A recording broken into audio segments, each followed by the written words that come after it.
if you are wondering as to how effective these virtual sessions are, here is the answer to your question. Now we are going to listen to someone live from Silicon Valley. Would this be possible if we were doing a session live physical format? No. The virtual change has been able to accommodate this kind of inclusions. Often in our format, we always bring people from the industry and also successful people outside the industry. Now here is a person, an entrepreneur, a startup specialist, an author, a teacher, and a creator. Mr. Rajesh Setty, very successful entrepreneur, very composed person, and very effective speaker. He is going to share his life experience, and he is going to share as to what are the qualities that you and I need to imbibe to be more successful. Over to you, Mr. Rajesh Setty.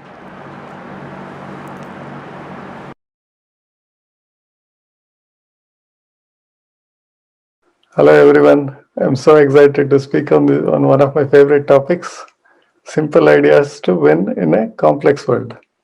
Let's start with some fiction because everybody wants to start with a story, but I want to start with something that I don't think anyone will say I have not heard this story. The story is called The Tortoise and the Hare. Before you fall asleep, let me tell you there is a lesson here, a very big lesson for all of us.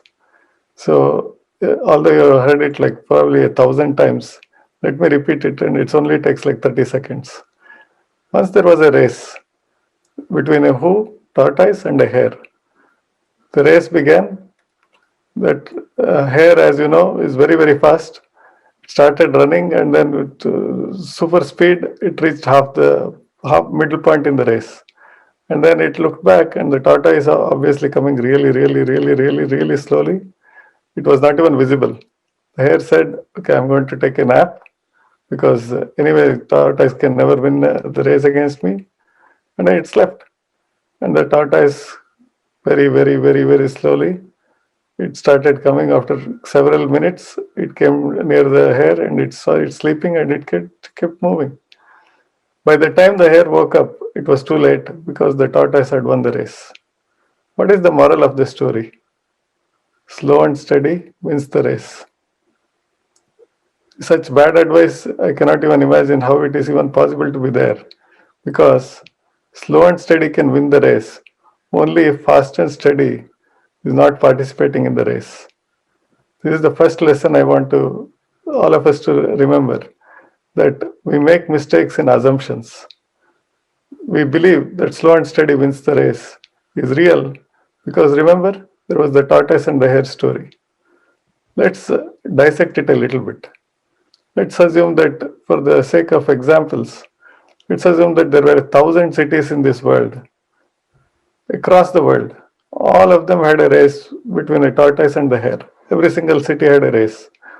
And then let's see what happens. The race begins, and then the hare runs very fast. And what is the probability that it will sleep in the middle of the race? Almost zero. It's a flawed story. And a flawed story leading to a flawed conclusion. But the story numbs our thinking. So what happens is we believe the conclusion is real. How can the conclusion be real when the story is flawed? Let me take another example. This also runs around in the social media circles a lot. It's called the MBA and the Fisherman story. So it has various versions because people are very creative. Even when they're creating flawed stories, they're extremely creative. So the story goes like this. This is one of the many versions, okay? So there is a MBA guy who is come for some work, and then after the work he goes to a nearby beach in a village, and there is a fisherman. It's just right after lunch during time. There's a fisherman who is sleeping, probably is taking a siesta, and the MBA guy thinks, "What is this? It's not even the end of the day. This guy is already sleeping. Does he not know the value of time?" So he wants to kindle him. So he goes to the fisherman and say, "Hey man, there is still time to work. Why are you why is lying idle? So, I caught my fish, whatever I wanted, I am already done. So done for the day. I have enough for today. Can we talk about it? Fisherman really does not want to talk, but anyway, he does not want to be rude. Said, what do you want to talk about? Just want you to see, just think with me here. What happens if you go for fishing one more round? Yeah, I'll catch more fish. So what? So what?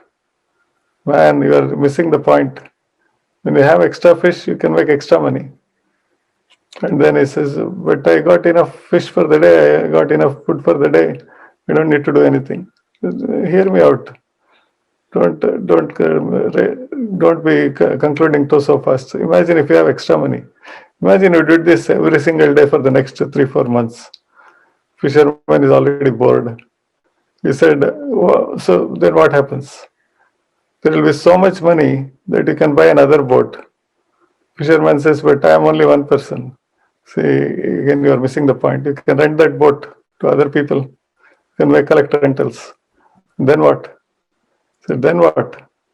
After some time, we'll have an army of people fishing, and then it will be great now. So you'll have so much money. And then what? Then you can sleep in the afternoon. The fisherman says, that's what I'm doing now. And then everybody laughs. Yeah, this MBA guy is an idiot. And the fisherman is the brainy person. See, whatever he would have done after all the riches, he's doing now. What is the point of all this money? Again, such a flaw you cannot even imagine. By now you would have guessed the flaw. If not, let me tell you. See, there are two conditions. Before the richest sleeping in the afternoon and after the richest sleeping in the afternoon. The A and B. A is before the riches, B is after the riches. Before the riches, the fisherman is exposed to a lot of risks. Suppose somebody gets sick in the family. He has no savings left to take care of them. He has to go to some other place in a hurry. He wants to enjoy. He does not want to go for fishing one more week. He does not have any savings. B is very different. B, he has autonomy. That means he can do whatever he wants, and fishing is one of the many things he can do or he need not do. So the way the story is told is that the MBA person is made look like a fool, and the fisherman looks like a genius for leading a very risky life. That's the first lesson I want us to remember. Assumptions are not truths. Assumptions are unverified truths for us. It's not even truth for everyone, it's just for us. Once you assume, you don't think it's an assumption, you think it's the truth. In fact, think about the title of this talk, Simple Ideas in a Complex World. Let me pause there for a couple of seconds. Do you see the flaw? Yes or no? So think about it. Think about your grandfathers. Was their life as convenient as it is before for you? Some of them had to swim in a river to get to this school. When I was growing up, to pay electricity bill, I had to cycle for 4 kilometers. But nowadays, you can just open your mobile phone, press a button, and the electricity bill is paid. The convenience factor is going so much up that nobody can say we are living in a complex world. But when we looked at the title of the talk, nobody questioned. What is this person coming to speak? Why is he even saying it's a complex world? That's why I didn't title the talk as Simple Ideas to Win. It is created by us, not by anybody else. It's been several years since I stopped watching news. 1997 to be really precise. And then I really have not missed anything because there's news that I'm supposed to watch. Anyway, some friend or somebody will send it in the email or in WhatsApp or something. I don't miss it. Sometimes, yes, somebody will say, hey, did you watch the State of the Union address? No, and then they will look like, well, what is this guy doing? So there's a little bit of a social inadequacy comes up, but it's very, very rare. I don't watch TV. I don't have newspapers. Nothing. And in fact, somebody will say, do you know the TikTok was banned in India? And then, okay, I didn't know it for the first 3 days. I don't have any business in TikTok. I didn't lose anything. But that person also didn't have any business in TikTok, but he didn't gain anything. But it's almost like he was unhappy that I didn't know about this news. But it was fine for me. Most of the time, when we consume food, we always look at the nutrition labels. When we consume information, unfortunately, there is no nutrition labels for information. Most of the information we consume is junk, but it does not say, when you're reading in the newspaper, it does not say, don't read this news, this will be harmful for your life. The wisdom quotient in this news is only 0.9%. Nobody says that. What they are doing is they're stealing your attention. So when something is stolen and then there's a crime is committed in Italian or Spanish, there is a phrase, it's called qui bono. It means who benefits. So that's how the crime investigation starts. Who benefits from this? But when our attention is stolen, it's like somebody is committing a crime. We again ask, whenever our attention is stolen, we ask, qui bono? Who is benefiting? Usually, it's not the person whose attention was stolen. It's some other person who is stealing your attention, which is the newspapers, media, and all those things. So that's the thing that we have to always think about. When we are first is assumptions. Second is the consumption patterns. Third is a simple idea is conversations. Most of our life is spent in conversations, either in conversations with ourselves or conversations with others. In fact, think about it. Either we are talking to ourselves, talking to somebody else, or taking some action. Even when we are taking some action, we are just talking to ourselves about that action. So there are two conversations, internal conversations and external conversations. If you can master the two, you mastered life. Let's talk about internal conversations. That's something nobody will say they are not in control. In fact, if somebody says what I'm hearing inside is being spoken by somebody else, sorry sir, I cannot help you here. You need medical attention. Usually we control our internal conversation. At least we should be controlling our internal conversations. Let's talk about what is there in the internal conversations. Either we are talking about the past or the present or the future with ourselves. So if we do the right talking about the past, present, and future, we won the internal conversation. But typically what happens when we think about the past, we have a posture of blaming because we are not there where we should be. We think we are not responsible, somebody else is. So the blame is the usual posture. In the present, because we are in an always connected world, the posture is distraction. When you are doing something, you are checking your WhatsApp, checking your email, or checking your phone for something, some social media accounts. Distraction, or we are manufacturing excuses. In the future, we think about some daydreaming. Somebody was telling me that they watched Secret, and then they're doing an experiment to see, because the law of attraction, you just have to have a burning desire, and then universe will conspire to make the desire manifest. He said, that's it, that's what you got from Secret. He said, yeah, it's all about the burning desire, and the law of attraction will take care of it. That's the convenience way of getting the wrong things from a right movie.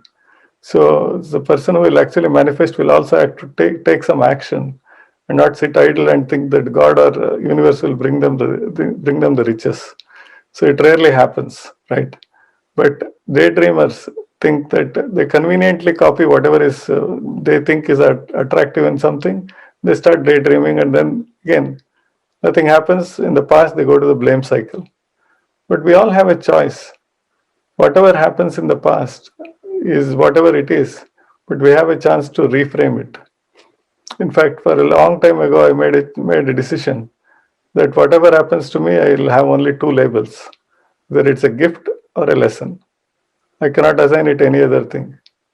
If since that time, my life has been very peaceful, because that is what it is. We can't control what happens to us, but we can control how we think about what happens to us. The only two labels I can assign are gift and a lesson. I can always look at something in a positive way, whatever, however negative it is. I can think about what lesson it is teaching me. Or sometimes something bad happens, you see that after a few years, that bad thing actually turned into a good thing. It was a means to an end. So that's about the past. The present is all about playing. If you are not distracted, we will bring all ourselves into the game. And that makes all the difference. That when you bring everything that you have into the present conversation, the present work or anything, in philosophy terms, it's called mindfulness, but we don't have to get technical here. You just have to say, whatever I'm doing, let me give the attention. Let me not allow any attention stealers to steal it away from the current task at hand. When it comes to future, unlike animals who go by instinct, human beings have the power to imagine or reimagine. So if you can do that, it's called the mood of wonder. You're in the mood of wonder. And life is never boring for a person who has a mood of wonder. So that's about conversations. And then next about reflection. Nowadays, because we're all in the always on world, one of the things I've observed is that people have stopped thinking. As soon as I say it, some people will get offended. But think about it. When was the last time you sat there and thought about something very, very deeply? You can't. In fact, you can try this at home. When you go home today after this conference, or maybe you're watching this from your home, after at the end of the conference, go and sit on a sofa, just so that you don't look odd. You just take a notepad and a pen, but don't write anything. You just sit there and staring at some faraway place, thinking about something about what you learned in the conference or something. After some time, not a lot of time, somebody will come by, maybe your husband or wife, and say, "Hey, is everything okay? I've been sitting here like this for last 5 minutes." Tell them, "Yeah, everything is okay. I'm thinking." People will look at you like as if something is wrong. Then they will walk past. 5 more minutes go by, and then they'll come and ask, "Are you sure? Is everything okay? Do you want to tell me something that you are not willing to tell? Did I do something wrong?" I said, "No, I'm just thinking." "What are you thinking about?" "Something I learned in the conference." "Can you tell me what it is?" He said, "No, it's nothing relevant to you. I'm just thinking." In 15 more minutes, the entire home will be surrounding you, thinking you're something happened to you mentally, and then we need medical attention. People are not used to seeing people thinking, which means it's alien. They have to be doing something, or they should be sleeping. That's it. So I have a simple practice. Just like we have a to-do list to jot down things that we are supposed to do, I have a to-think list in Evernote, where whenever somebody says something nice, I want to think about it, I put it there. In a week, there are a couple of times that I have called thinking times. It's a duration anywhere between 90 minutes to a couple of hours, where I go through the list of all the things that I want to think about. And then I start jotting down my thoughts with deep thinking based on the past experience and books I have read, and just start imagining the future, what it would be, what it would mean, and everything. Most of the startups I have created, most of the books I wrote, they came out of these thinking times because it's pristine. You're not supposed to do anything, you're supposed to think. That's how it is. People say, think before you do something. But if people start thinking, they get irritated, saying, "So what are you doing? You're not doing anything." You cannot say, "I'm thinking," because they are not used to that thinking as an action. Thinking is a verb, it's not anything else. So if there is one thing that you can try, if you don't get on with it forever, it's okay. But at least for the next 1 month, you can at least start a to-think list, like a to-do list. Start a to-think list, and it will make a world of difference. And once you get addicted to thinking, there is nothing else that will give high, because the end of every thinking time session, you feel like a wiser person, because a lot of answers you have it inside of you. It's just that you don't take the time to think and reflect. You keep going to Google or some book and start looking at what others are saying. Sometimes all you have to do is to listen to yourself. That's about reflection. Next, then let's move on to action.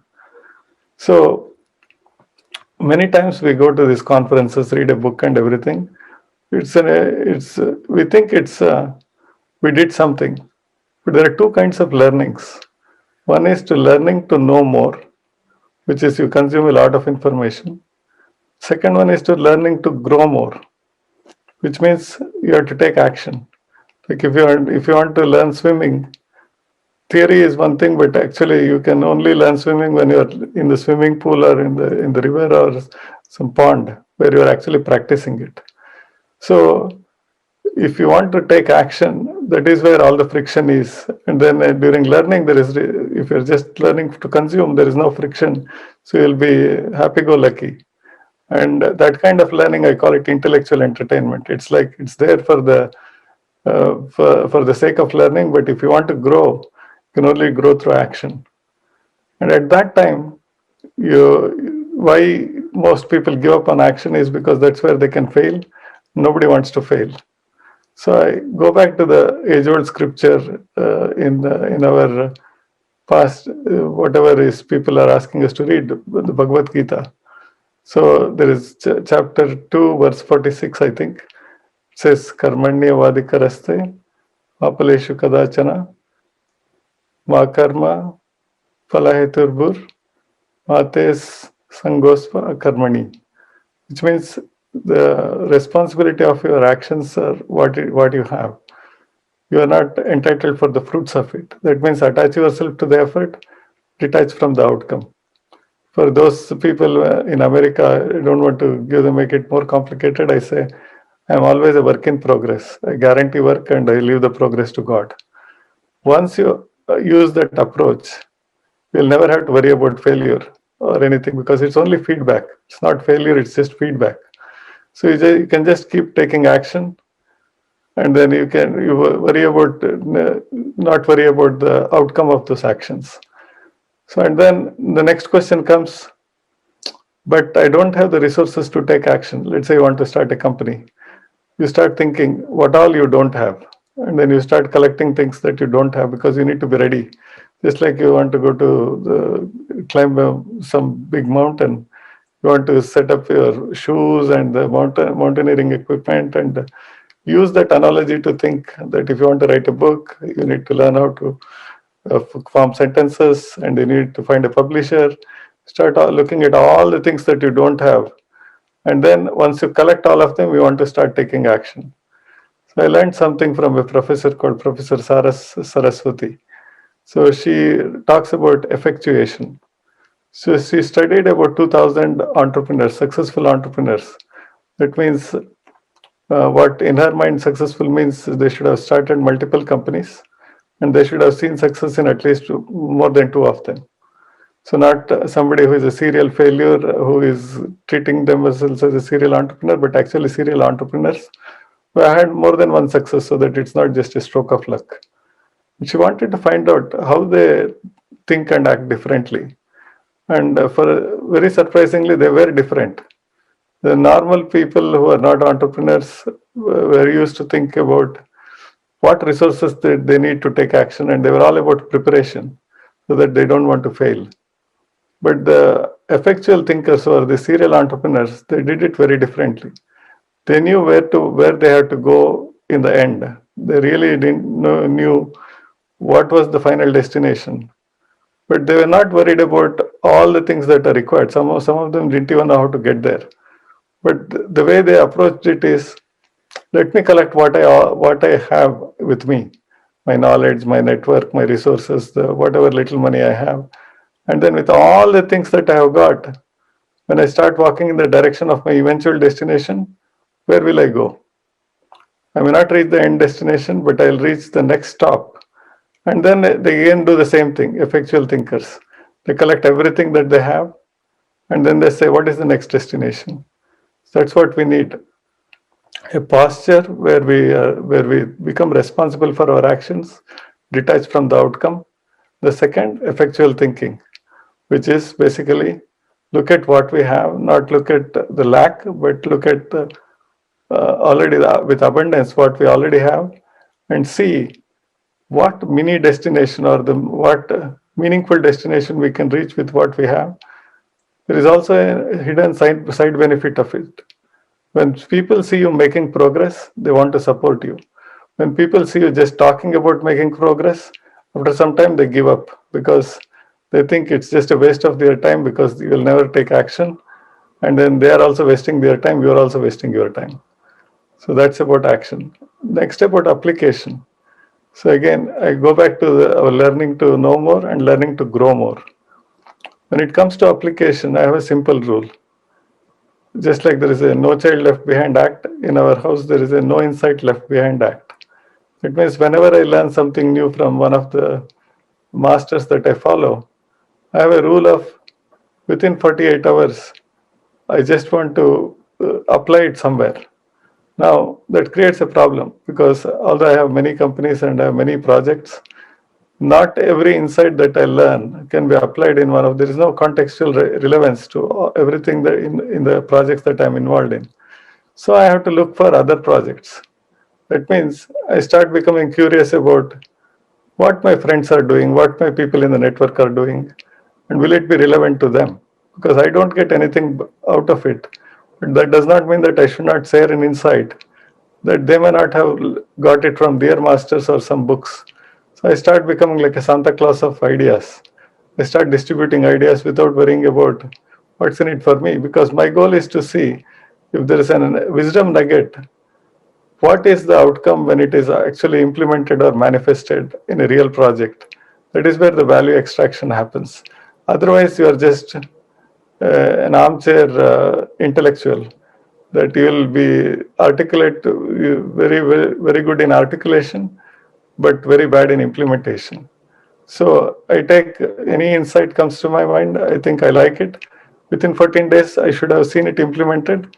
So I know a pattern that this kind of wisdom is actually practically good, not just to hear it, but actually you can extract value from it. That's about application. The last one I have is reciprocation. People underestimate the power of reciprocation. If there is one force that is the greatest force among every other force in this world, it's the reciprocation. And it's easy to activate it. All you have to do is you have to be a gift giver. In fact, when young people talk to me, they ask what one skill should they develop if they want to have an unfair competitive advantage. And then I ask them back, what do you think it is? And people start talking about deep skills like I should learn about innovation, teamwork, and then I should have good vision. I should know how to manage people. I should know how to collect top people. I should know how to assemble a team. All of them are good, but they are all necessary but not sufficient. So my answer is this. There is only one ability you need to develop. It's the ability to give meaningful gifts at scale at a very low incremental cost to you. Now, what does that mean? A meaningful gift is something that when the receiver receives it, he will start missing you in their past. What does that mean? So if I ask you back, now let's take another context. You all finished your education from kindergarten to bachelor's, master's, or doctoral degrees. Do you remember all of your teachers? Most of the time, the answer is no. I ask the same question, same set of people. Do you remember some of them? Most of them will say, yeah, some of them. And in those some of them, maybe 4, 10, 15, 20, they fall into one of the two categories. One, they were very bad. Two, they were so good that you attribute who you are today to some of these teachers because they made such a big impact. In fact, one or two of them, you start missing them in your past. Let's say you met them in your doctoral program. You think, oh my God, if this kind of teacher was there in my high school, my life would have been very different. Missing in the past is when somebody actually brings so much value in your life you just feel so overwhelmed with joy, and you say, what if I encountered this person, this blessed soul, a few years before in my life? That's what I'm talking about, meaningful gifts. At scale means that you have only limited time. And if you want to give such meaningful gifts at scale, you have to master a medium. Either it's writing, or either it's video or audio, and some kind of a media platform. It could be web, it could be YouTube, anything. Whatever is the medium, you have to master it. So that's how you can leverage and scale the gift giving. And then at a very low incremental cost to you. That means the cost of giving that gift has to be very, very small. How will that happen? That means you have to give that gift from a area of your strength. But what is your core strength? What is your superpower? What is the problem of knowing it? Because it's usually our biggest strength. Knowing of it is in our blind spot. Why? Because if you are really, really good at it, you just don't know that it's your strength, because you just feel that if I'm so good at it, I think many people are, it may not be my superpower. The only way we will know it is by asking people around us. In fact, we don't even have to ask, you're just watching and observing. What do people come to us for help for? Because they know our superpower. It may be in our blind spot, but other people know. For the last 30, 40, 60, 90, 100 days, why did people come to you for help when the stakes were high for them? Do they always come to you because when they were negotiating something, they want your help? That means your superpower is negotiation. Do they come to you when they want to buy something and they want to know which is the best possible thing? If they come to you, then your superpower is doing excellent market research. If they come to you when they need to raise funding for their startups and they don't know how best to explain it, then your superpower is storytelling. So you have to observe what are people are coming to you for help when the stakes are high, and then you recognize that is your superpower. And without worrying about what's in it for you, you start deploying your superpower for the benefit of others. So that's it. I'll repeat it once again. The ability to give meaningful gifts at scale at a very low incremental cost to you. That's the magic that will activate the power of reciprocation. And when you do it at scale, then you are building a reservoir of reciprocation, which means there are people who owe you things that they have an innate urge to do something, help back to you. So when you have projects that are critical to you, there are people who are willing to lend their hand and say, let me help you back. They will do it proactively, and life will be a piece of cake after that, because when you have an oversupply of good help, any project is not very big. Any hurdle is not very big. Any challenge is not very big. So that's all I have to say. And I want to wish you the very best.